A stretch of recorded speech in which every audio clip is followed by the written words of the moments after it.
Olá, eu espero que esteja tudo bem com você. Eu sou Bruno Lopes e esse é o 12º vídeo de uma série que faz comentários sobre o assunto data limite.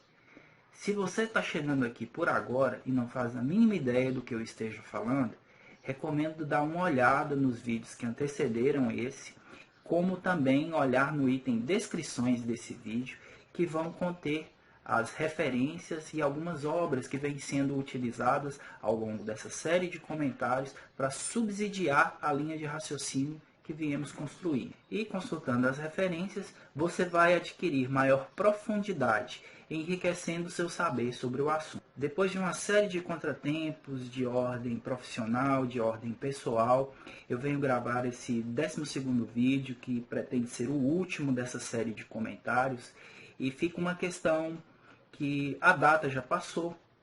Qual a utilidade, então, de se continuar falando sobre essa polêmica gerada em torno de uma data específica que foi cunhada, o dia 20 de julho de 2019? Qual a utilidade, então, de continuar fazendo comentários sobre esse assunto? Porque ainda estamos vivenciando o período de transição. E algumas coisas têm que ficar bem claras para que cada um de nós saiba conscientemente o que está acontecendo, saiba conscientemente o que tem que fazer e que se esforce na direção dessa realização, que primeiramente é uma transição interna e vai ter repercussões externas, como vemos abordando ao longo dessa série de comentários, e que é possível fazer através de um resgate. Confira aí.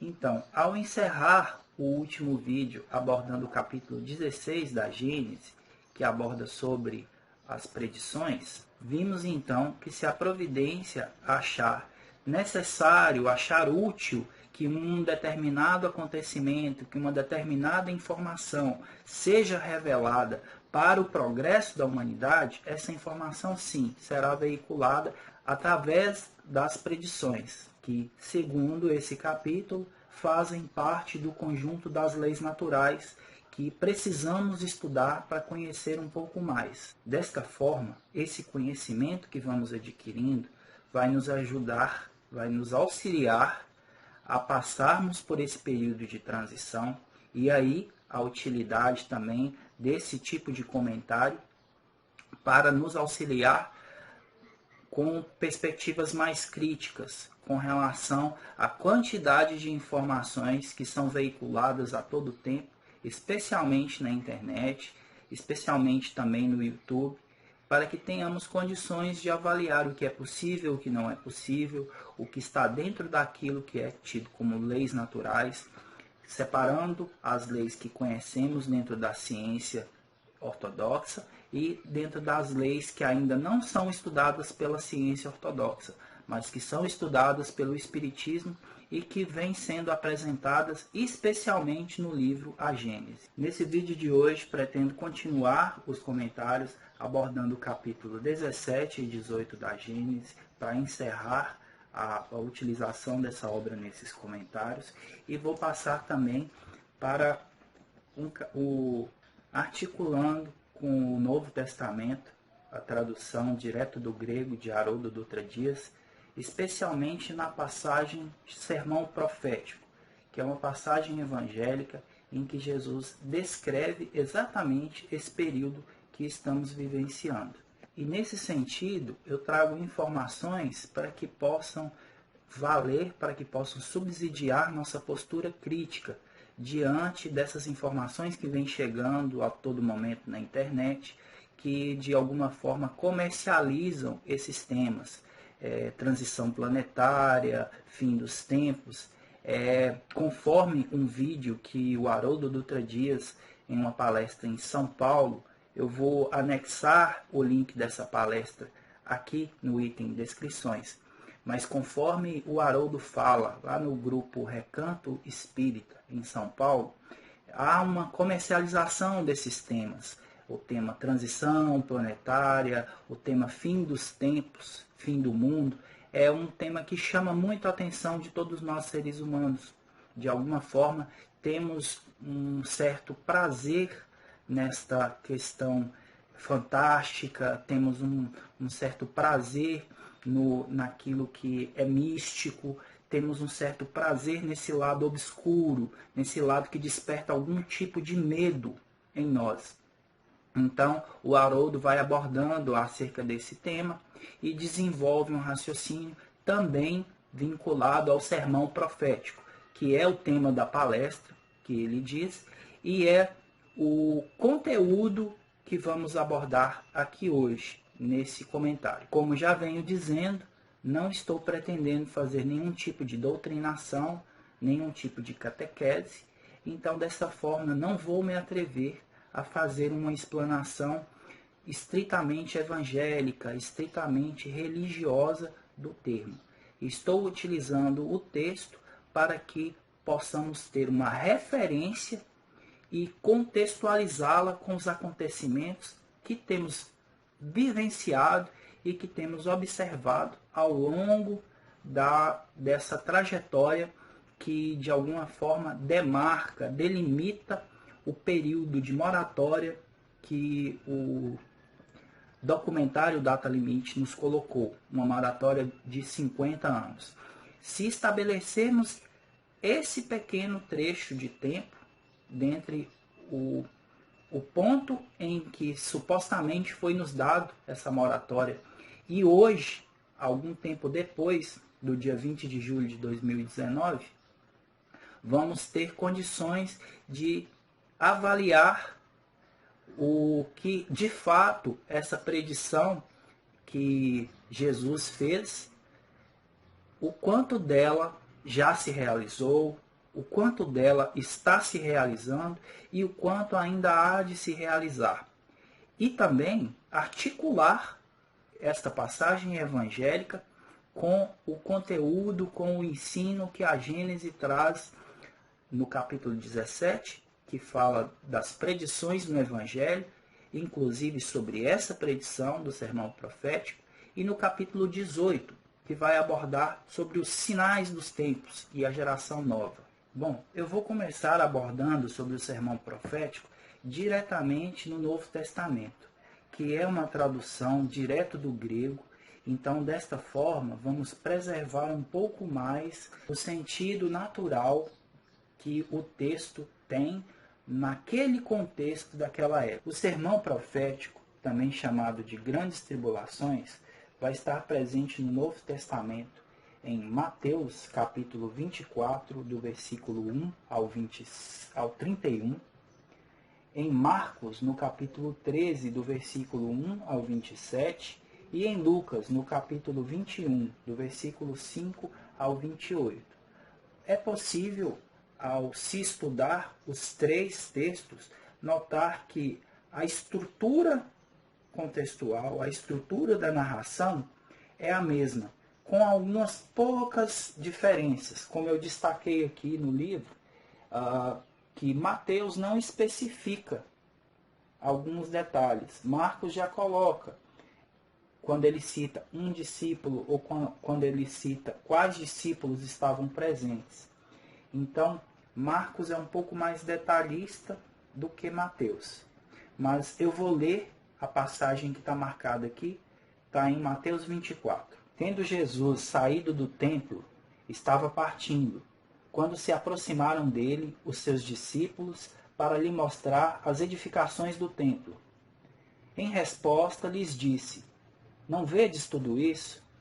Amém vos digo que não será deixada aqui pedra sobre pedra que não seja derribada.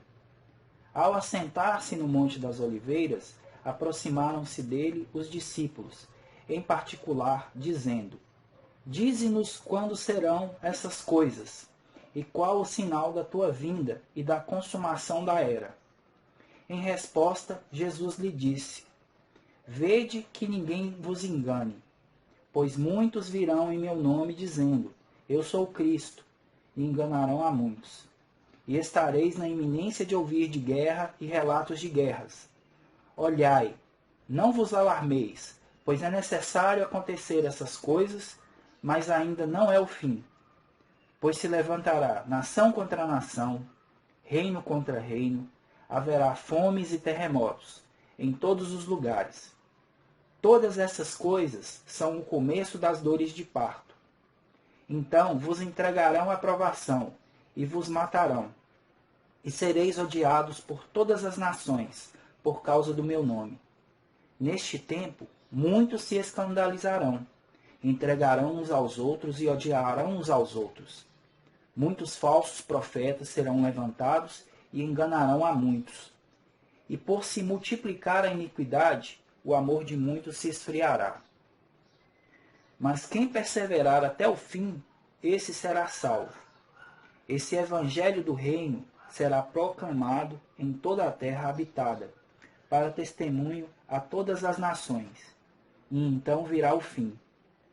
Portanto, quando virdes a abominação devastadora que foi falada através do profeta Daniel, estabelecida no lugar santo, quem estiver lendo, compreenda. Então, os que estiverem na Judéia, fujam para os montes. O que estiver sobre o terraço, não desça para pegar as coisas de dentro da sua casa. Quem estiver no campo, não volte atrás para pegar sua veste. Ai das grávidas e das que amamentarem naqueles dias. Orai para que a vossa fuga não aconteça no inverno nem no sábado, pois haverá nesse tempo grande provação, como não tem havido desde o princípio do mundo até agora, nem jamais haverá. E se aqueles dias não fossem encurtados, nenhuma carne seria salva, mas por causa dos escolhidos, aqueles dias serão encurtados.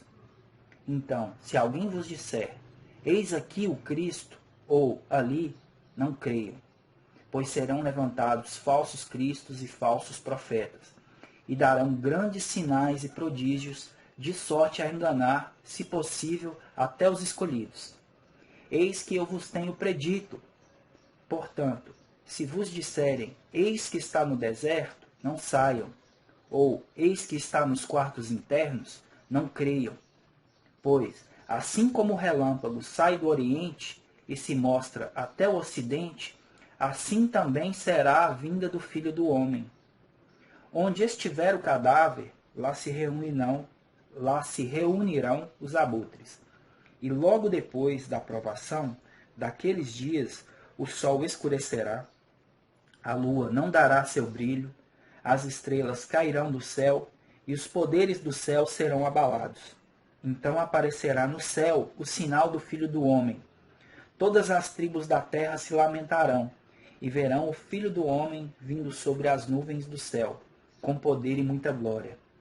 Ele enviará os seus anjos com grande trombeta, e eles reunirão os seus escolhidos dos quatro ventos das extremidades do céu até a sua outra extremidade. Esse texto, em si mesmo, ele já é bastante enigmático. A pessoa que o escutar, a princípio, pode tomar com susto, porque ele contém figuras de linguagem, ele contém figuras de imagem muito fortes, e existe uma certa obscuridade no sentido desse texto. É como se Jesus, ao mesmo tempo em que fizesse revelações, ele ocultasse alguma delas. É um texto bastante enigmático, até mesmo para os estudiosos bíblicos com maior profundidade, tem uma grande dificuldade na interpretação desse texto, que se relaciona a textos seguintes, como, por exemplo, a parábola da figueira, o tempo de vigilância, a parábola do servo vigilante, a parábola das 10 virgens, a parábola dos talentos e o último julgamento, que é a última passagem que Jesus, de alguma forma, traz um ensino para os discípulos e perpetua ao longo das nossas existências, né? 2019 anos depois, essa história ainda é contada, são as últimas passagens, são as últimas revelações dele antes de haver toda aquela conspiração que ocasionou na sua crucificação. Mas em se tratando do texto Sermão Profético, há algumas coisas que eu gostaria de pontuar aqui, que serão de utilidade para nós. Em especial, que esta tradução do Novo Testamento, direto do grego, ela é cheia de notas de rodapé.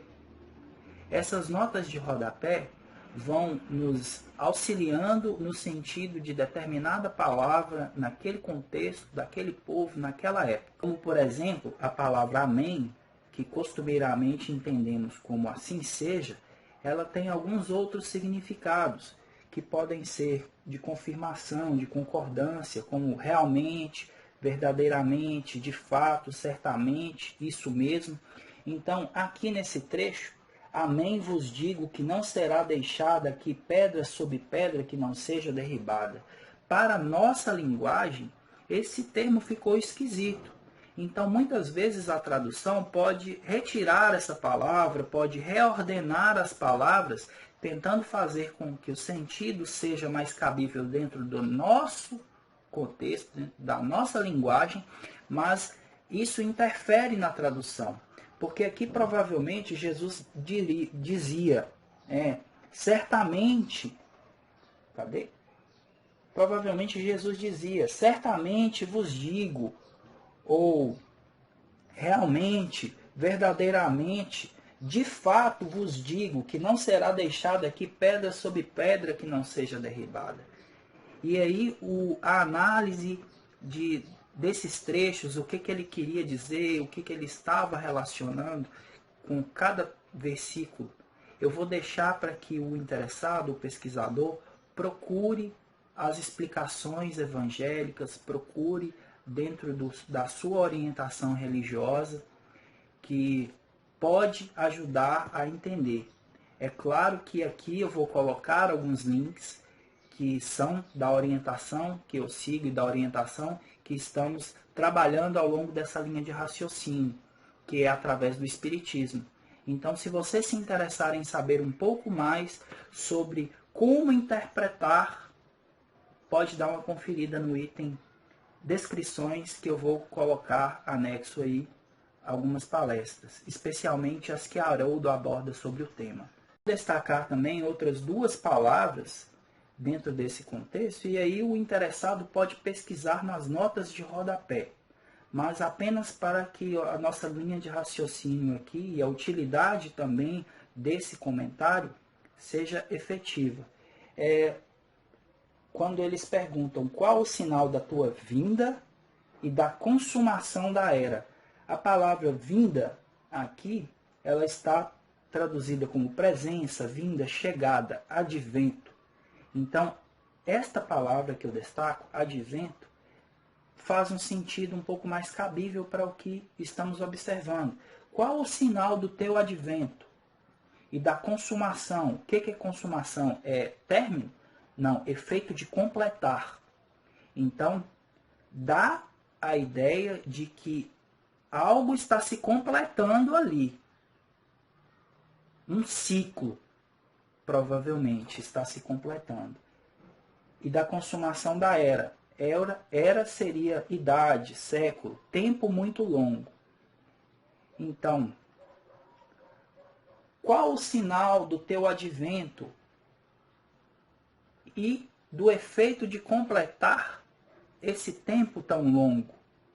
Ou seja, eles estariam indagando sobre quando seria tudo aquilo que Jesus disse, que demarcaria o final de um ciclo. E como o próprio Jesus vai falando, ele vai dando exemplos e vai dando explicações para que todos os que escutarem esse texto tenham condições de não serem enganados. Ou seja, que tenham condições de estabelecer um senso crítico o maior possível dentro das condições de cada um de nós, a fim de que as coisas que sejam faladas sejam primeiro avaliadas, sejam filtradas dentro do que se conhece, dentro do que se tem de lógica, dentro do que se tem de racional, de possível, de provável. E aí é óbvio que as pessoas mais ligadas aos textos tradicionais, que têm dificuldade de agregar outros saberes na construção de uma interpretação que seja mais fidedigna ao que realmente ele ensinou, essas pessoas terão maior dificuldade em aceitar ideias como esta. E ao longo dessa apresentação, vamos entender um pouco mais. Outro trecho que vale a pena destacar é que Jesus coloca que todas essas coisas são o começo das dores de parto. Ou seja, tudo isso que ele descreve é apenas o começo das dores de parto. Então, são dores que antecedem a dor realmente do parto e que vai gerar algo novo. Então, é como se ele estivesse descrevendo que esse tempo longo, ou seja, uma gestação, ela chega no ponto máximo, no ápice, e ali, demarcado como início das dores de parto, muitas coisas começam a se transicionar para o nascimento de algo novo, que é o que todos nós esperamos. Vale destacar também, incluindo na menção do sermão profético, a parábola da figueira, que ele diz que aprendei a parábola da figueira. Quando seus ramos já se tornaram tenros e as folhas brotam, sabeis que está próximo o verão. Assim também vós, quando virdes todas essas coisas, sabeis que estás próximo, às portas. Amém, vos digo que não passará essa geração, até que todas essas coisas aconteçam. O céu e a terra passarão, mas não passam as minhas palavras. A respeito daquele dia e hora, ninguém sabe, nem os anjos do céu, nem o Filho, mas apenas o Pai. Então, eu destaco aí que nós temos dentro do Novo Testamento uma referência muito boa, muito rica, que nos dá condições de filtrar algumas das informações que vemos recebendo. E que desta forma não é possível que acreditemos numa data específica para algum fato que esteja narrado. Como vimos no vídeo anterior, né, no capítulo 16 da Gênesis, tem uma explicação sobre a utilidade que a providência se vale em alguns momentos em que isso é permitido, em que a revelação de algum acontecimento é permitida. Porém, esta revelação, ela não confere uma data específica, porque esta data, muitas vezes, ela vai estar vinculada, ela vai estar diretamente relacionada ao livre-arbítrio do homem, como nós vimos no último vídeo, e isso está sujeito a várias vicissitudes, isso está sujeito a uma série de variáveis que dizem respeito ao nosso estado de humor, e assim podem retardar a aplicação, a consecução de algum desígnio, mas que o desígnio divino sempre acontece, porque é da vontade de Deus. Se uma pessoa não realiza, outro vem e realiza, porque exatamente é um desígnio de Deus. Abordando agora o capítulo 17 do livro A Gênese, Predições no Evangelho, vamos ao item 47, que necessariamente já foi lido, que eu preferi ler a tradução do grego, que fala sobre o sermão profético, né? E agora eu vou passar para a explicação que a Gênese traz em torno desta passagem, que está no item 54 ao 58. Este quadro do fim dos tempos é evidentemente alegórico, como a maior parte dos que Jesus apresenta. As imagens que ele contém são, por sua energia, de molde a impressionar as inteligências ainda subdesenvolvidas. Para atingir essas imaginações tão pouco sutis, era preciso recorrer a pinturas vigorosas de cores fortes. Jesus dirigia-se sobretudo ao povo, aos homens menos esclarecidos, incapazes de compreender as abstrações metafísicas e de apreender a delicadeza das formas. Para chegar ao coração, era necessário falar aos olhos, com o auxílio de sinais materiais, e aos ouvidos pelo vigor da linguagem. Por isso, é um texto tão carregado de figuras fortes, que vamos compreender aqui, ao longo dessa explicação, o sentido que ele pretendeu dar. Destaco agora o trecho do item 55. Deve-se notar que para os antigos os tremores de terra e o escurecimento do sol eram acessórios forçados de todos os acontecimentos e de todos os presságios sinistros. São encontrados na morte de Jesus, na de César e numa porção de circunstâncias da história do paganismo. Se tais fenômenos se houvessem produzido com tanta frequência como são narrados, pareceria impossível que os homens não lhes retivessem a memória pela tradição.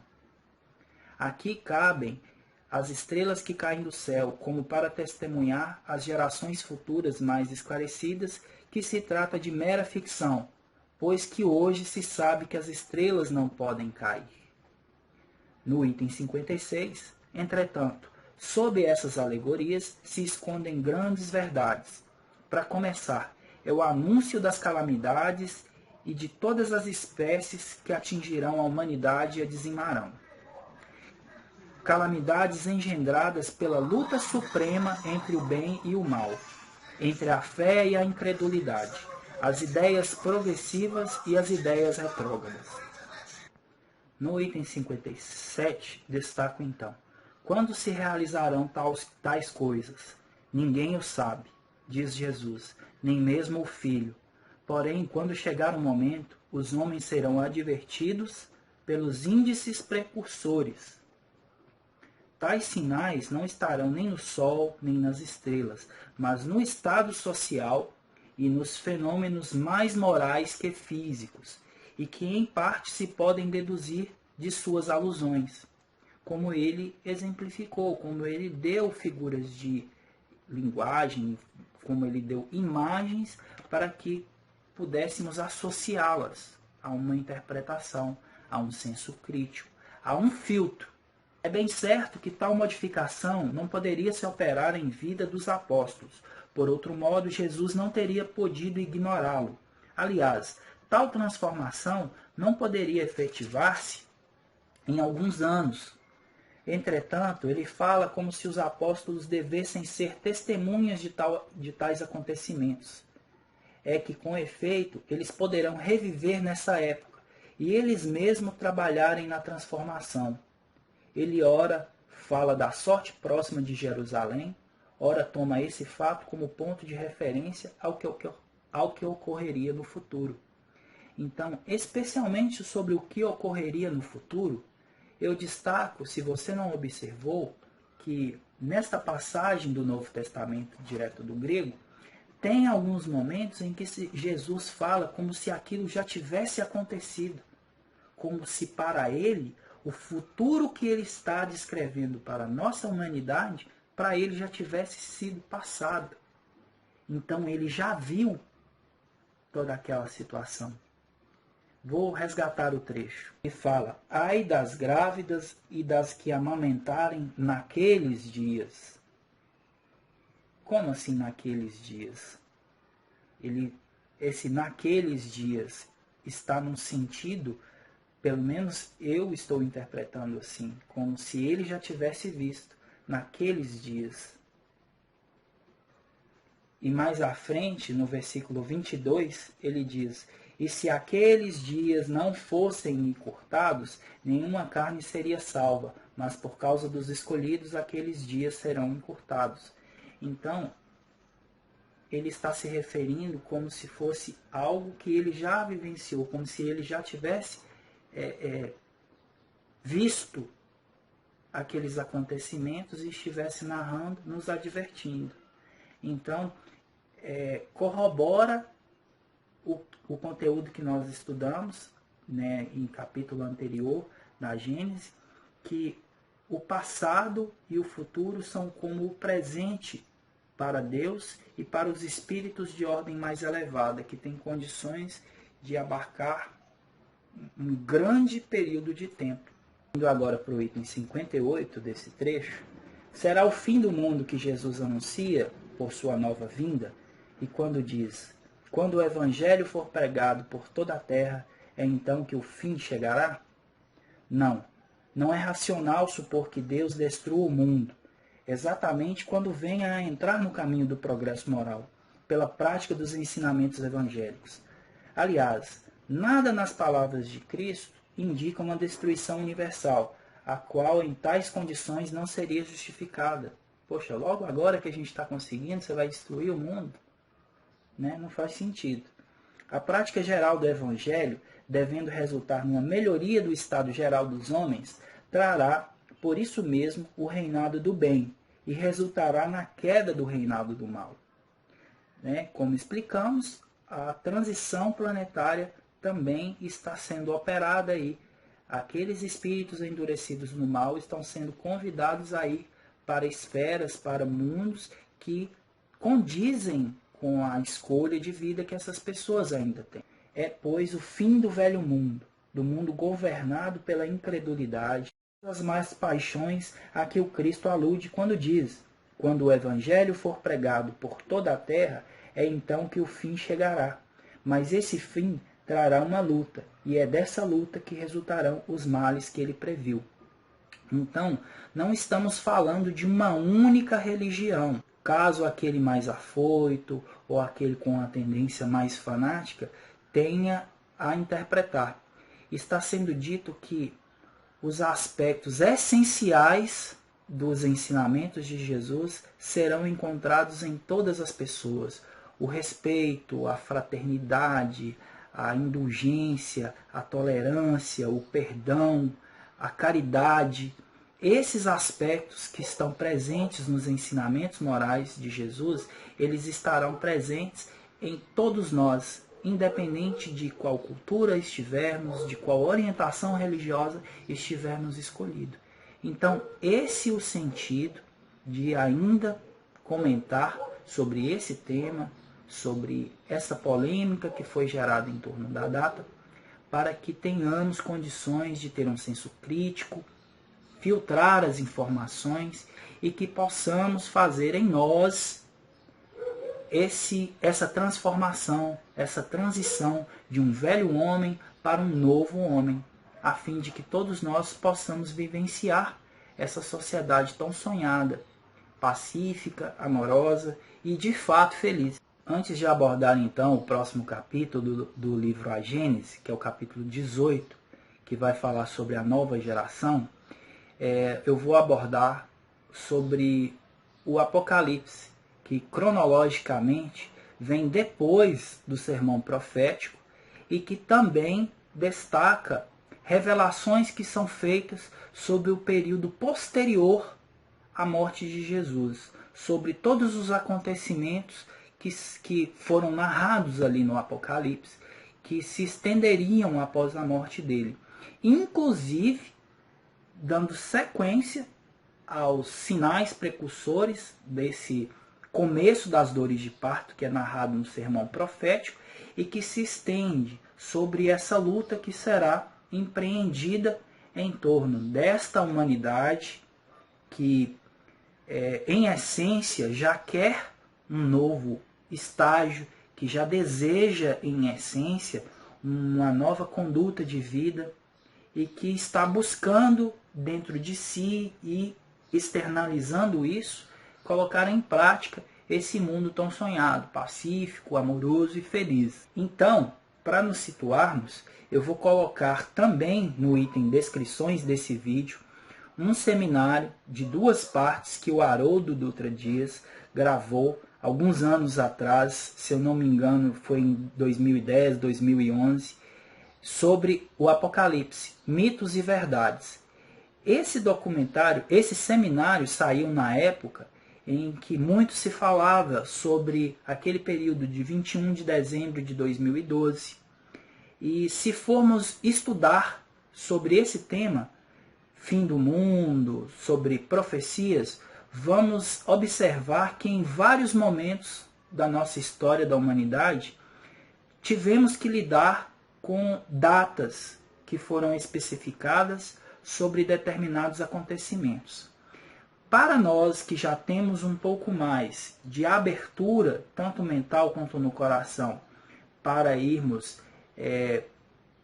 buscando as respostas que tanto ansiamos, nós vamos pesquisando nas diversas fontes que conseguimos e com isso vamos estabelecendo um senso crítico para que esse tipo de situação possa ser avaliada e cheguemos a uma conclusão de que é possível ou não é possível.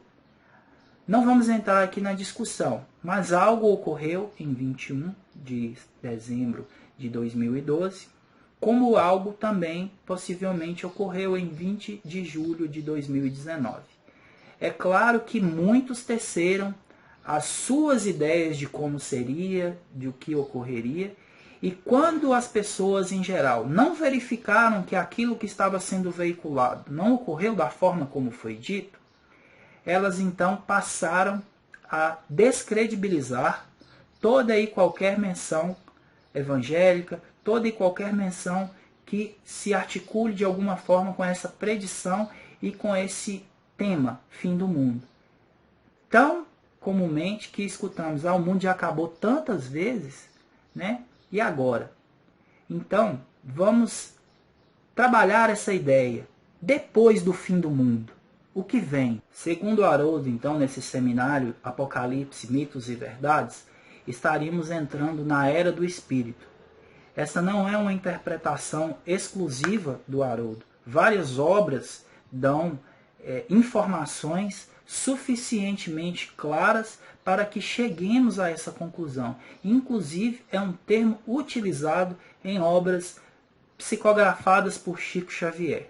Mas nesse seminário ele vai discutir algumas ideias e vai trazer alguns pontos, especialmente da Gênese, justamente para mostrar que existem muitas fantasias em torno dessa temática do fim dos tempos, a qual o Apocalipse é um dos maiores emblemas sobre esse tema. Nesse seminário ele aborda sobre o sentido, sobre o significado da palavra Apocalipse, a relação dessas revelações, dessas profecias com o atual tempo e descreve como é possível percebermos, como é possível concluirmos que se trata, na verdade, de revelações de leis que acontecem no universo. São leis que regem os ciclos de desenvolvimento do universo, a qual o Apocalipse está demarcando um desses ciclos. E como Jesus orientou no sermão profético que antecede esta revelação do Apocalipse, era o início das dores de parto. Então, ele descrevia o final de um ciclo para início de outro. E no seminário, Haroldo vai apresentando com articulação no conteúdo da Gênese como podemos aprender, como podemos estudar as leis que regem esses ciclos e, de alguma forma, contextualizar estas indicações que estão na revelação de Jesus e nas revelações apocalípticas. Como já foi dito em vídeos anteriores, utilizando essas referências de A Caminho da Luz e da Gênese, a nossa contagem do tempo, ela se baseia, ela se relaciona com algumas referências externas, como, por exemplo, o movimento da Terra, o movimento da Lua, o movimento da Terra em torno do Sol, e aí vamos caracterizando o nosso dia, o nosso ano. Então, essas referências também são utilizadas por consciências superiores, mas em um nível maior, ou seja, movimento de galáxias em torno de galáxias. Então, lá, nesse seminário, ele vai discutindo e vai apresentando, com base no que a Gênese apresenta sobre esse estudo dos ciclos e como é possível, então, descrever. Desta forma, quando temos uma revelação, ela pode estar necessariamente descrevendo um desses ciclos. E para muitos de nós, esperamos ver determinadas situações acontecendo no nosso presente. Então, quando essas coisas não batem, muitas vezes descredibilizamos aquilo que foi revelado, sem conhecer outras informações que possam ampliar a nossa compreensão.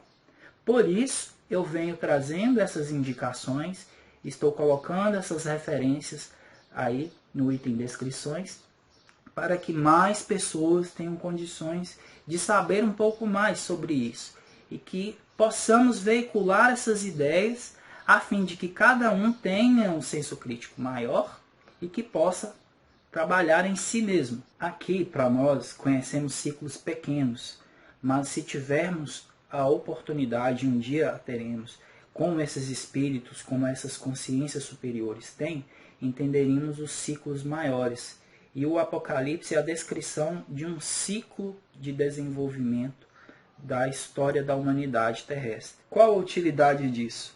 Porque o encontro dos Cristos, que é descrito no documentário Data Limite, e que também é abordado no livro A Caminho da Luz, ele se encontra planejado, ele se encontra inserido dentro de um desses ciclos que nós estamos tendo a oportunidade de saber da existência agora, mas que faz parte do planejamento dessas consciências superiores que coordenam os destinos dos planetas e do universo, o que de alguma forma prova que tudo tem uma hora para acontecer.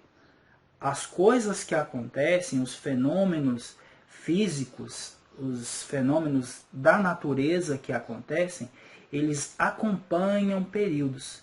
E não necessariamente eles são presságios. É porque, vamos usar uma palavra que tenha mais a ver com o nosso entendimento. Eles coincidem, eles estão paralelos a esses acontecimentos. Então, na Gênesis, vamos ter uma explicação de por que eles se acompanham. Como é provável que muita coisa ainda há de acontecer, vou passar agora para o capítulo 18 da Gênesis, lendo alguns trechos em destaque e buscando com isso fomentar a pesquisa. Que esses 12 vídeos que eu venho comentando, eu repito em diversos momentos que a minha intenção não é doutrinar, não é catequizar, não é angariar fiéis para o Espiritismo. É fornecer informações mais claras que se articulam com a ciência tradicional e que fazem um sentido racional, articulando todo esse corpo de conhecimento com as mensagens evangélicas, especialmente do Novo Testamento. Pessoas que se interessam por essa temática de fim dos tempos, de transição planetária, vão encontrar informações em outras obras, como posso citar as 3 obras também espíritas, que foram psicografadas pelo Divaldo Franco, que se trata da transição planetária, o amanhecer de uma nova era, e, se eu não me engano, a terceira, perturbações espirituais, que vão também estar trazendo os movimentos no plano espiritual sobre esses acontecimentos, sobre esse período que estamos vivenciando. Para aquele que realmente estiver de coração e mente aberta, tem muita informação sobre o assunto e informação clara e coerente. Vale a pena para a pessoa buscar se instruir, vale a pena também observar, especialmente nessas obras que são ditas espíritas, se aquela obra de fato é espírita ou não. Como foi dito em um vídeo anterior, trata-se de obra que tenha a ver com os princípios que são preconizados, que são abordados na codificação kardeciana, que são 5 livros. Então, se o que está sendo veiculado numa obra dita espírita não condiz com o que o espiritismo prega, na codificação, então alguma coisa está errada.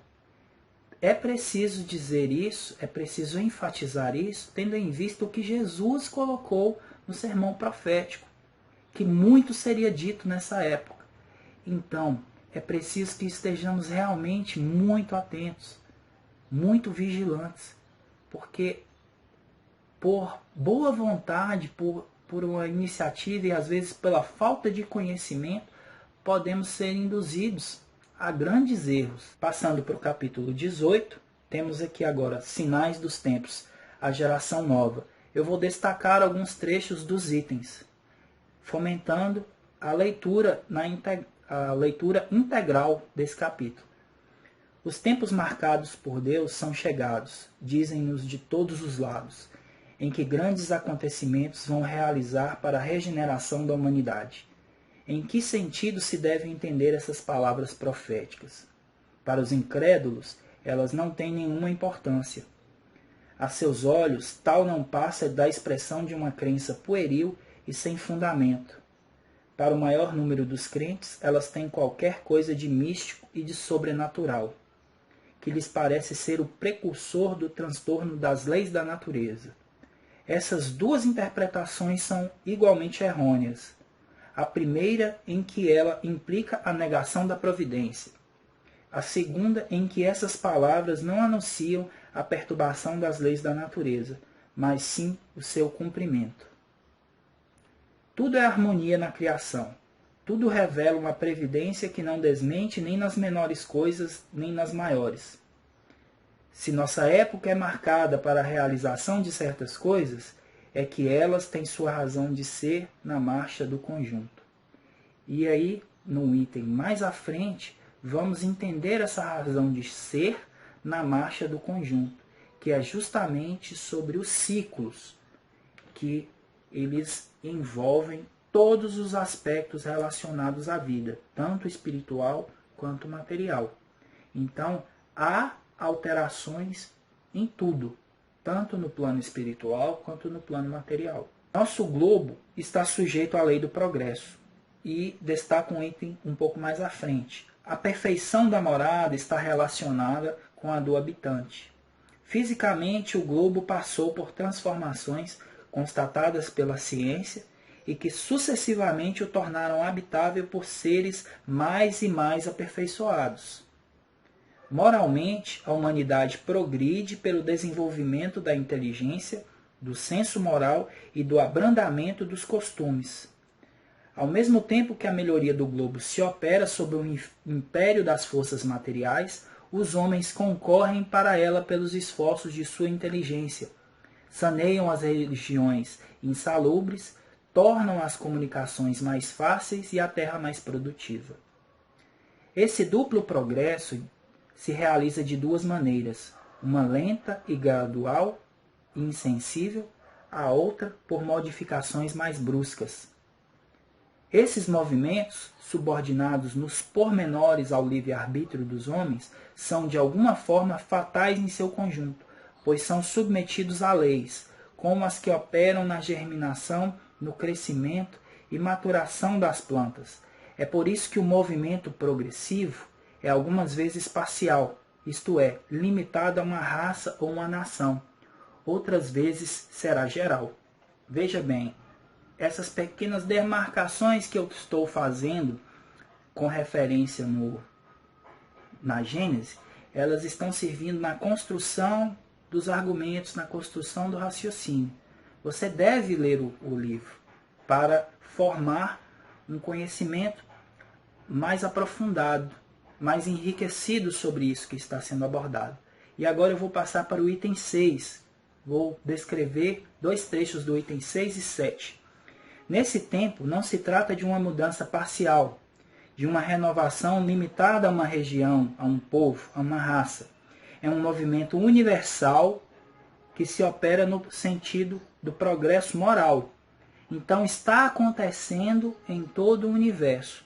Aqui, especificamente na Terra, existe um contorno diferente que está relacionado ao nosso nível. Uma nova ordem de coisas tende a se estabelecer. e os homens que maior oposição lhe fazem trabalham nela contra a sua vontade. É preciso destacar essa nova ordem de coisas para que aquele mais afoito não saia tecendo especulações que estão mais de acordo com teorias da conspiração, com misticismo, com superstições, ao invés de estarem correlacionadas, estarem estreitamente vinculadas ao que de fato está acontecendo, a essa interpretação, a esse raciocínio que estamos construindo aqui. A geração futura, desembaraçada das escórias do velho mundo e formada por elementos mais purificados, encontrar-se-á animada por ideias e sentimentos completamente diversos dos que são adotados pela geração presente, que se retira a passos de gigante. Então, haverá uma transformação moral, especificamente, e essa transformação moral dessa geração nova é que consolidará o tipo de vida fraterna, pacífica, amorosa que todos nós esperamos, ou pelo menos a grande maioria de nós esperamos. Quanto mais se avança, mais se sente aquilo que falta, sem que todavia seja possível ainda defini-lo claramente. É o efeito do trabalho íntimo que se opera visando a regeneração. As pessoas têm desejos, aspirações que são como o pressentimento de um estado melhor. Porém, uma mudança tão radical como a que se elabora não pode realizar-se sem comoção. Há a luta inevitável entre as ideias. De tal conflito nascerão forçosamente perturbações temporárias, até que o terreno haja sido desobstruído e o equilíbrio restabelecido. É, pois, da luta das ideias que surgirão os graves acontecimentos anunciados e não de cataclismos ou catástrofes puramente materiais. Os cataclismos gerais eram consequência do estado de formação da Terra. Hoje não são as entranhas do globo que se agitam, são as da humanidade. Os itens seguintes, eles vão descrever, especialmente o item 8, vai descrever e vai explicar o que se trata os ciclos, por que esses ciclos eles se verificam da forma como se apresentam, como se ao mesmo tempo em que revoluções sociais, revoluções individuais acompanham revoluções na parte física, que muitas vezes para consciências menos esclarecidas vão ser como se fossem presságios anunciando o fim, porque fenômenos da natureza estão acompanhando fenômenos morais. Desastres da natureza estão acompanhando calamidades morais, né? É só observarmos terremotos, maremotos, tsunamis, desastres, acidentes, essas coisas, e o nosso mundo moral, a corrupção, a sexolatria, a drogadição, tantas coisas que assistimos de barbaridade nos jornais, essas coisas quase que paralelamente. Então, esse item em diante, ele vai explicar o porquê que acontece essas coisas paralelas. Então, elas estão demarcando ciclos de evolução e se interrelacionam, em que tudo interfere na matéria. Nesse capítulo 18, teremos a compreensão, teremos o entendimento de por que Jesus utilizou essas figuras de imagem que dizem respeito a aspectos naturais para exemplificar para aquelas consciências naquela época e por que ainda essas figuras de imagem se sustentam. Por que elas se valem, ainda que nós hoje tenhamos um entendimento um pouco mais avançado do que aquela humanidade naquela época. Esses fenômenos naturais, eles estão dentro das transformações naturais esperadas dentro de cada ciclo, que acompanham transformações, revoluções no nível individual e social desta comunidade aqui na Terra, mas que também fazem parte de uma lei geral, que acompanha a evolução dos mundos.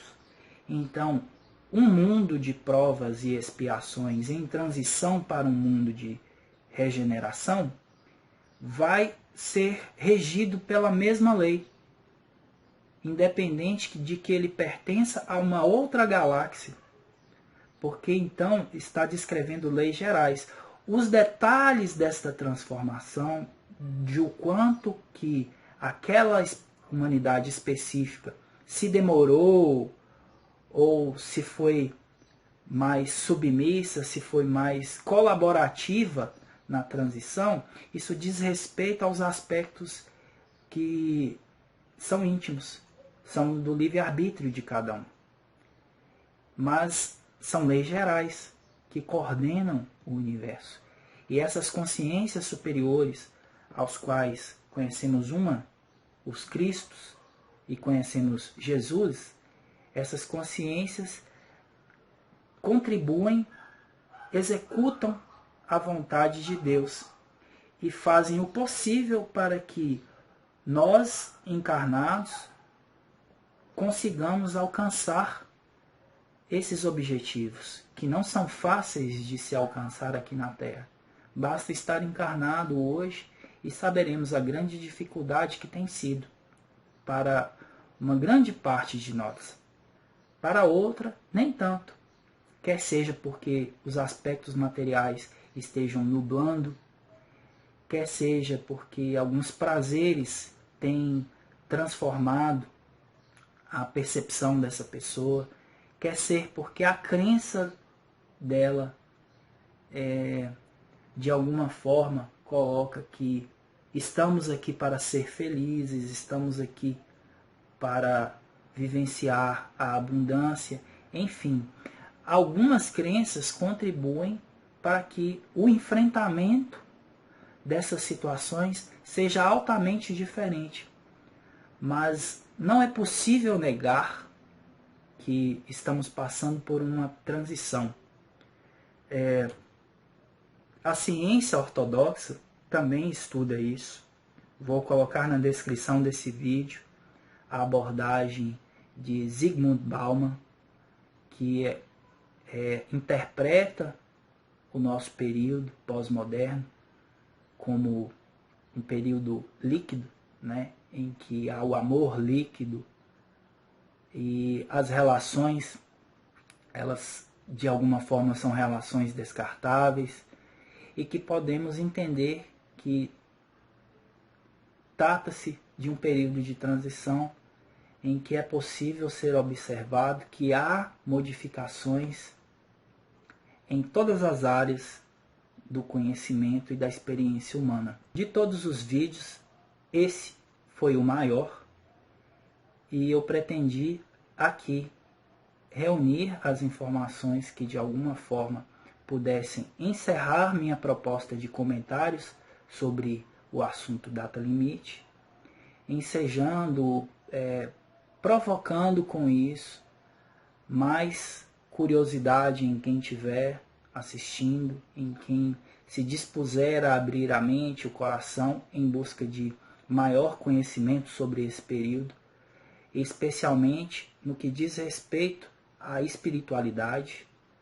E de forma nenhuma eu esgotei esse assunto aqui, por mais denso, por mais que algumas pessoas achem que foi dito muita coisa, que tem muita informação, alguém mais habilitado, mais estudado do que eu, pode assistir esse vídeo e falar: faltou isso, faltou aquilo, não falou sobre isso, não falou sobre aquilo. Então, vamos sempre encontrar algum ponto, de forma que hoje eu me coloco entre alguém que possui um conhecimento um pouco menor que o meu, a qual eu estou de alguma forma auxiliando, ao qual eu estou de alguma forma provocando maiores buscas, e alguém que vai escutar e que possa me dar alguma dica, que possa me dar alguma orientação que enriqueça o meu saber. Ou seja, alguém que saiba um pouco mais que eu. Dessa forma, todos nós estamos relacionados assim. Se você observar em sua vida, você também pode identificar alguém que necessita do seu conhecimento, da sua experiência, e alguém a qual você vai recorrer. Esse é o início da sociedade fraterna, da sociedade que todos nós pretendemos ter, uma sociedade compartilhada, em que o meu saber ele não deve ser encastelado, em que o meu saber, a minha experiência não deve ser mantida para que eu tenha poder sobre outra pessoa, como comumente a nossa sociedade tem feito. E possivelmente é o que vai ainda engendrar muitas brigas, muitas lutas, porque essas pessoas pretendem permanecer no poder. E nós, que já almejamos uma outra sociedade, temos que fazer algo em função disso. Temos que combater esse tipo de ideia, de experiência, porque ela faz mal para todos.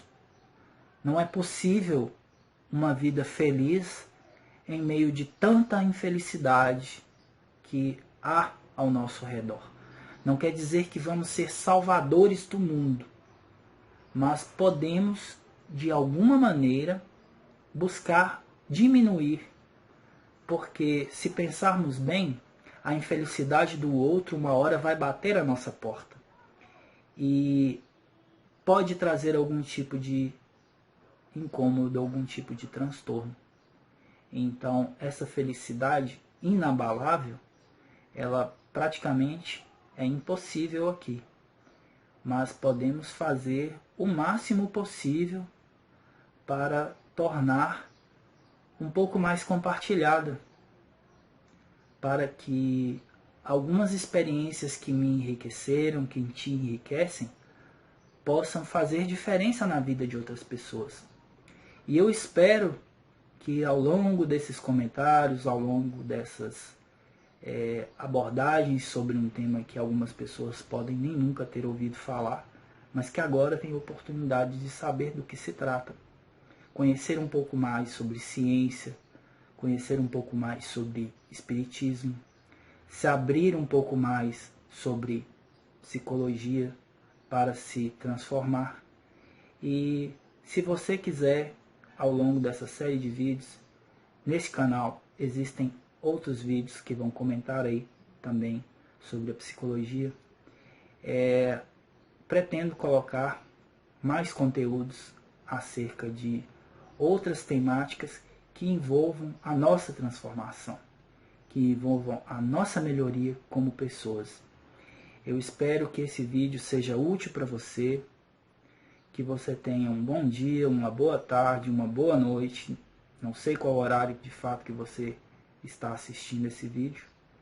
Que boas vibrações possam chegar até seu coração, até sua mente. E que a vida lhe dê oportunidades de enxergar com maior clareza para cada um de nós. E que nos fortaleçamos uns aos outros para conseguir esse tão almejado objetivo, tá? Grande abraço, paz e amor no coração de todos nós.